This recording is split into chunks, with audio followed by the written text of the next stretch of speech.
Okay, so in this lesson, we're going to be talking about theoretical yield and actual yield. And we're also going to talk about how to calculate percent yield. So first, we need to talk about the difference between theoretical yield and actual yield.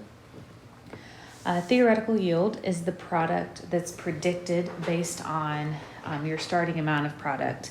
So this is what you're actually calculating using your pen and paper. So if I give you a starting amount, you're calculating how much you should theoretically or ideally make using that amount. The actual yield is what you've actually recovered when you perform the experiment in the lab.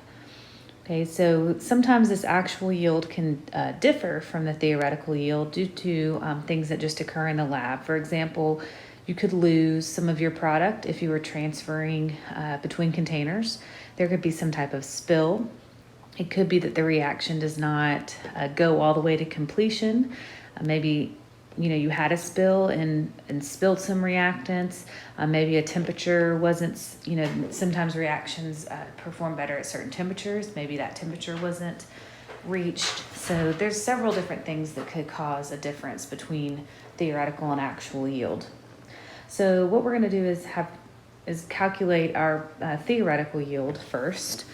In these next two example problems. And so in order to do that, okay, you have two steps. You're basically going to determine your limiting reactant, and then we're going to use that limiting reactant to calculate how much product we should theoretically form. Okay, so we're going to use this balanced equation here. It's already balanced for you. Okay, and when we solve this, we're basically doing the same type of stoichiometry that we've been doing. We're just going to do it twice. Okay, remember we're looking to see which one is going to produce the smallest amount of product, right? That's our limiting reactant, is whichever reactant can produce the smallest amount. Okay, so that's our first step. So let's see. So here, I'm starting with moles of my given. Let me write this out for you. I'm looking for moles of my unknown, right? What I'm looking for. And in order to do that, I'm going to use my mole ratio. Okay, so whichever one of these produces my smallest amount of moles, that's going to be my limiting reactant.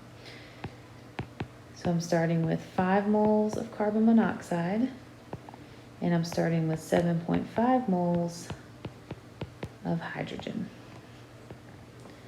Okay, and so if I'm at my given, moving to my unknown, I'm going to use my mole ratio. So if moles of carbon monoxide's on the top, it needs to go on the bottom. Remember, there's an invisible 1. And I'm looking for methanol. And there's an invisible 1 there also. Okay, so this is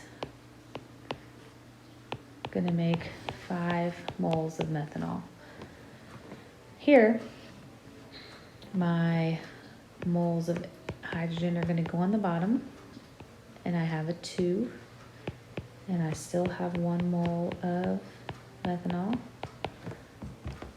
And so here I can see that's going to be 3.75 moles.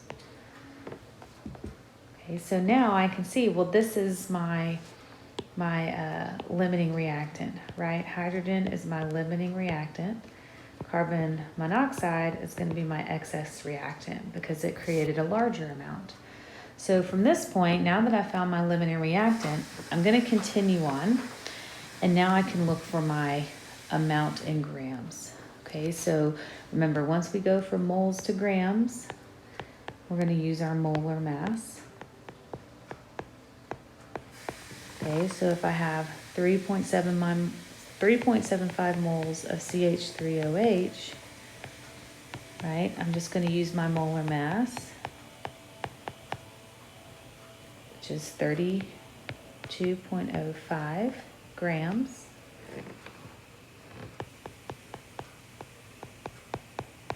Okay, to calculate my amount in grams. And I end up with 120, and you get some decimals after this, but remember here I have 2 sig figs. So my answer has to have 2 sig figs, grams of CH3OH. So that is my theoretical yield. Okay, once I've determined my limiting reactant, I can pretty much ignore my excess reactant, and I'm just gonna take my moles and convert to grams. Okay, so let's look at another one. So here, we're using the same balanced equation, so let me not scroll up too much, I guess. I'll try to keep the map in here. There we go. So this time we're starting with grams, 3.4 grams of carbon monoxide and 2.2 grams of hydrogen. Okay, so since we're starting with grams, we have to go to moles. Remember, we have to use our molar mass to get there. Okay, so our molar mass of carbon monoxide is 28.01. And remember, I just added up 12.01 and 16. And that's equal to 1 mole. And then I'm just going to use my mole ratio. 1 mole of carbon monoxide, 1 mole of CH3OH, my methanol. Okay, and that comes out to be 0.12 moles. Okay, so I just multiply the top divided by the bottom. So now I need to look at my hydrogen. Okay, I'm going to do the same thing, convert to moles, because I'm trying to see which one is going to produce the smallest amount. So my molar mass of hydrogen is 2.02. Then I have mole ratio. I have 2 moles of hydrogen, because remember I have a coefficient of 2.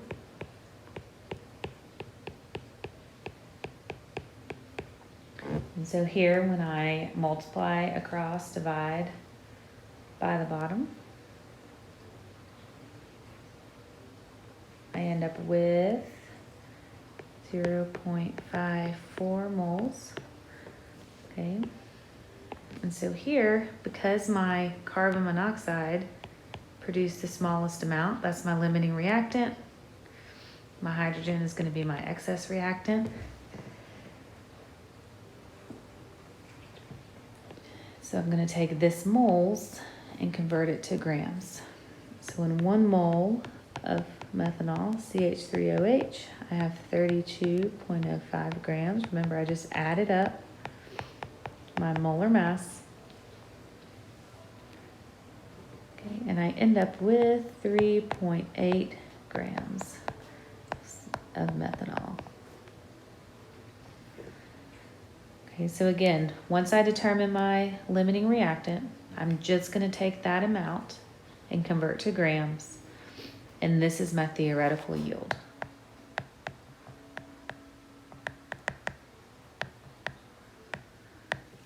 Okay.